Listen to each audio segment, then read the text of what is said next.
Alright, so we're ready to start cutting pieces now. And what you're looking at is the cam screen for the first set of gold mother of pearl pieces. We're using a lot of gold mother of pearl on this, so it's going to take two passes, and we're doing it as two separate pieces. This is basically the main war machine in the middle, and some of the other side pieces.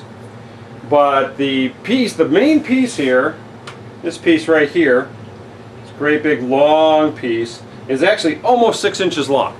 And this is the perfect thing, because sometimes you've probably heard me talk about abalone and how it's real shell, and that it's like an absolute benefit to the inlay artist. This is a piece, this is a big piece of gold mother of pearl. Alright, this piece is about 1 inch across, and this is probably around the biggest pieces you can get anymore. They've really been fished out, and it's very, very tough to get gold mother of pearl in any real sizes. And it's beautiful, and it's nice and solid, but it isn't very big. That piece there is almost 6 inches. Almost 6 inches. So if I want to cut it, I've got my choice, either cutting it as a whole bunch of little pieces and putting it together into something that looks like crap, or I can decide to use a large piece of abalone, which is what you're looking at right now. And that piece is 9.5 inches long, which means I can get a 6-inch solid piece out of it. And it is gold mother of pearl, it's real shell. No matter what anyone tells you, abalone is real shell. And a lot of inlay artists use it for exactly this kind of reason. I can't get, you can see, I actually stock the real blank stuff. There it is. I've got tons of it. I've got tons of it. And I do use it quite a bit. The thing is, when I get a situation like this, I can't.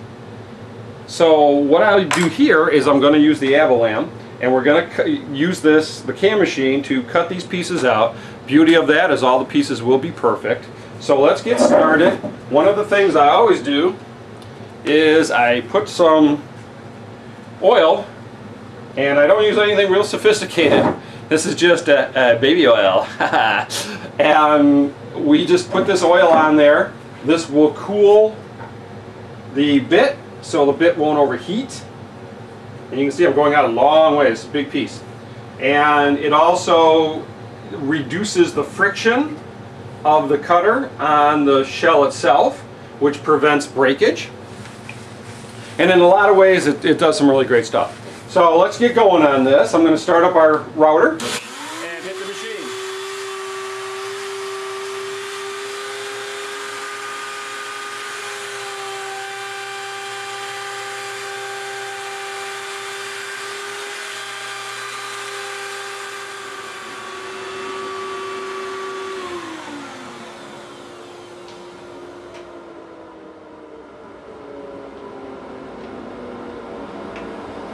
And there you have it. This is the main piece from the large war machine on the front of the body. And it still needs a little cleanup and stuff. But as you can see, if I compare that to the pieces of mother of pearl I can actually get these days, that's just, you know, obviously that's not going to work.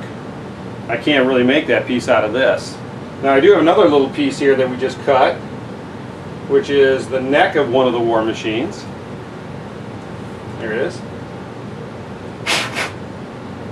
And you see this piece is relatively small, and I could easily get that into one of these. But of course I want the color to match, so I'm going to cut everything out of the same, you know, the same thing. You can see it, you know, that would fit. But these great big pieces, it's just not possible.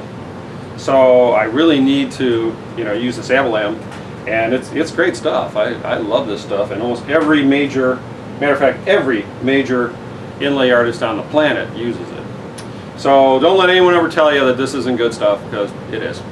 Anyway, we're going to go on. I got some more mother of pearl to cut, and then we're going to show you how it starts fitting in, and you can start to see the artwork come together on the front of the body, which is when I really start to get excited about what's going on.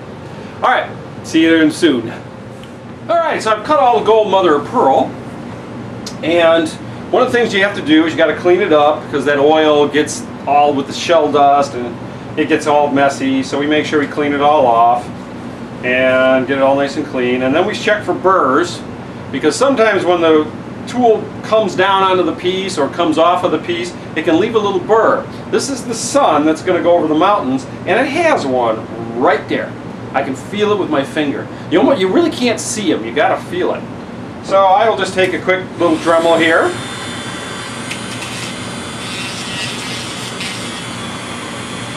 And burr's gone. Then we test fit everything.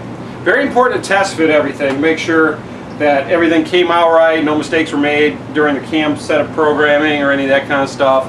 We want to make sure that it gets, you know, done right. Now here's that great big piece that we cut a while ago. And once again, another little comment about Abalem. Some people will say Abalem, you know, you all use that to save money. Not really. This piece is about 50 bucks right here. There's about $50 worth of material just in this one piece. So we're going to test fit it. It goes right here in the body. And the beauty here is that our tolerances are so tight that you got to kind of push it in a little bit, and that's what we want, because that piece is just going to fit great. Let's just zoom in a little bit on that piece so you can see it.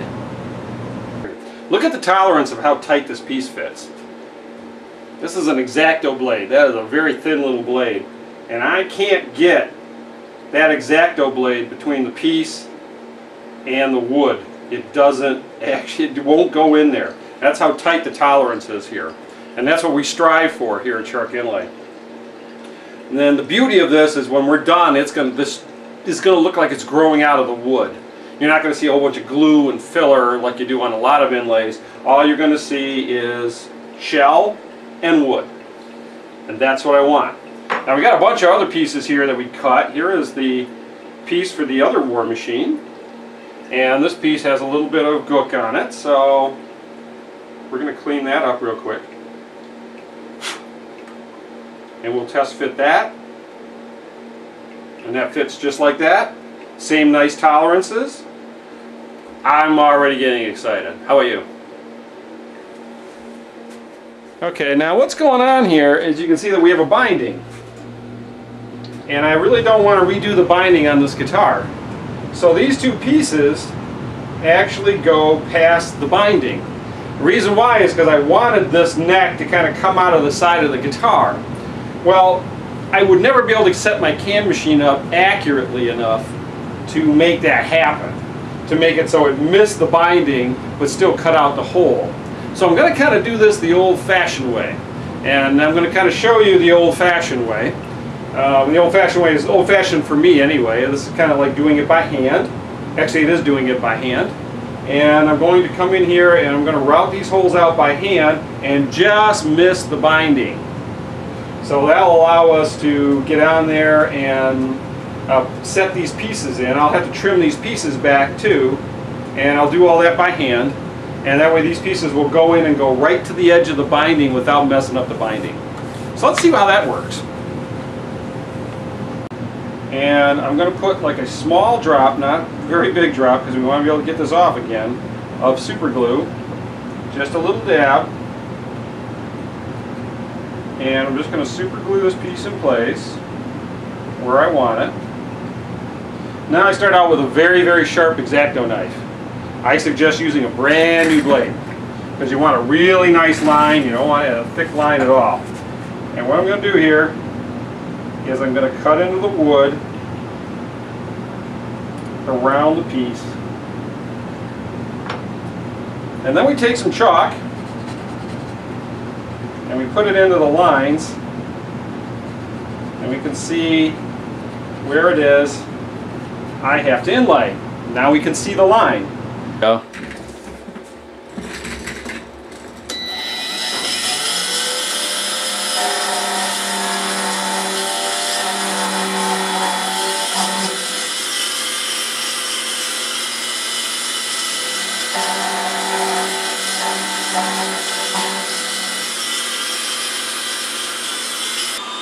And we've got a fit.